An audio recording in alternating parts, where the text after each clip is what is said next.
Bonjour à tous et bienvenue dans cette nouvelle vidéo. Dans une vidéo précédente, je vous ai expliqué les trois paramètres qui définissent l'exposition d'une photo. Donc il y a la vitesse d'obturation, l'ouverture du diaphragme et la sensibilité ISO du capteur. Donc nous avons déjà parlé de la vitesse d'obturation et son incidence sur l'impression de mouvement. Vous pouvez retrouver la vidéo juste ici. Et donc aujourd'hui nous allons parler de l'ouverture du diaphragme. Et nous parlerons dans une prochaine vidéo de la sensibilité ISO. Donc tout d'abord je vais faire un petit rappel sur l'ouverture du diaphragme et l'exposition d'une photo. Donc comme je vous l'ai expliqué dans la vidéo précédente sur l'exposition, le diaphragme est un élément mécanique de l'objectif qui permet de doser la quantité de lumière qui arrive sur le capteur. Et pour ça il suffit d'ouvrir plus ou moins le diaphragme. Donc logiquement, plus le diaphragme est ouvert, plus il laisse rentrer de lumière sur le capteur. Donc dans une scène de nuit par exemple, il est important d'ouvrir le diaphragme pour que le peu de lumière qu'il y a puisse imprimer le capteur. Et à l'inverse, à midi par exemple, quand il y a beaucoup de lumière, il faut plutôt fermer le diaphragme pour empêcher toute cette lumière d'imprimer le capteur. Donc la valeur de l'ouverture est notée avec un F, puis un slash, suivi de différents chiffres. Plus ce chiffre est petit, plus le diaphragme est grand ouvert. Donc plus il y a de lumière qui entre sur le capteur. Et à l'inverse, plus ce chiffre est grand, plus le diaphragme est fermé, et donc moins il y a de lumière qui rentre. Donc là on va faire un tout petit peu de maths, mais c'est pas très important à retenir. Donc quand on passe d'un chiffre au suivant, on multiplie en fait par racine carrée de 2, donc environ 1,4. Et donc en passant d'un chiffre au suivant, en fait on divise par 2 la quantité de lumière qui arrive sur le capteur. Donc par exemple en passant de f2 à f2,8, on multiplie donc par racine carrée de 2, et on divise surtout la quantité de lumière par 2. C'est ça qui est important à retenir. De même, en passant de f8 à f11, on divise par 2 la quantité de lumière.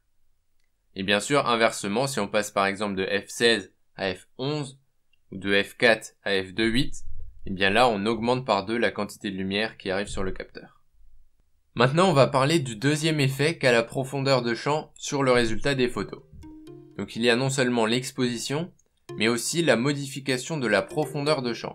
Donc en passant d'un chiffre au suivant, on modifie la profondeur de champ. Donc la profondeur de champ, qu'est-ce que c'est? Eh bien c'est tout simplement la zone de netteté de votre image. Cette zone de netteté peut être grande, et donc une grande partie de l'image sera nette, ou elle peut être plus petite, et dans ce cas seulement une petite partie de l'image sera nette.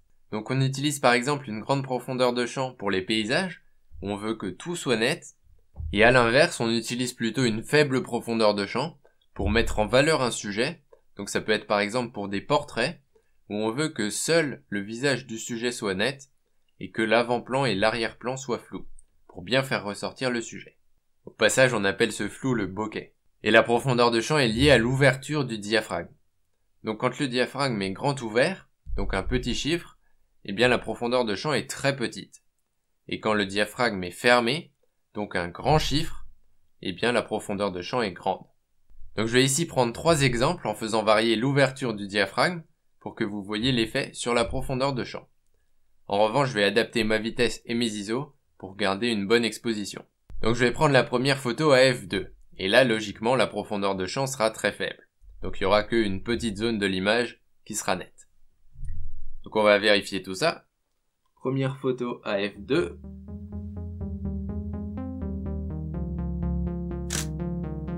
Donc là vous voyez que seul mon personnage est net, mais pas les deux avions en arrière-plan. Donc maintenant ce que je vais faire, c'est que je vais passer de f2 à f8, pour ainsi augmenter ma profondeur de champ.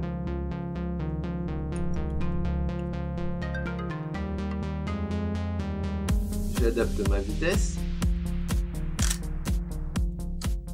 Bon là vous voyez qu'on voit déjà mieux le deuxième avion, mais le troisième avion est toujours flou. Donc ce que je vais faire, c'est que je vais passer maintenant à f16. Donc j'adapte mes ISO. Voilà, et là vous voyez que les trois figurines sont bien nettes. Je vous remets à nouveau à f2 et à f16, et vous voyez qu'il y a une très nette différence sur la profondeur de champ et la netteté de la photo. Donc pour avoir le contrôle sur l'ouverture du diaphragme, et ainsi faire varier la profondeur de champ, vous pouvez utiliser 2 modes. Le premier, c'est le mode priorité au diaphragme. Donc ce sera le mode A chez Nikon et le mode AV chez Canon. Donc dans ce mode, il y a deux possibilités. Donc déjà, vous avez fixé votre ouverture du diaphragme, et ensuite vous pouvez avoir fixé les ISO manuellement. Donc dans ce cas, l'appareil photo va changer la vitesse d'obturation pour avoir une bonne exposition en fonction de votre ouverture et de vos ISO. Et la deuxième possibilité, c'est que toujours vous avez fixé votre diaphragme, et vous allez laisser les ISO en automatique.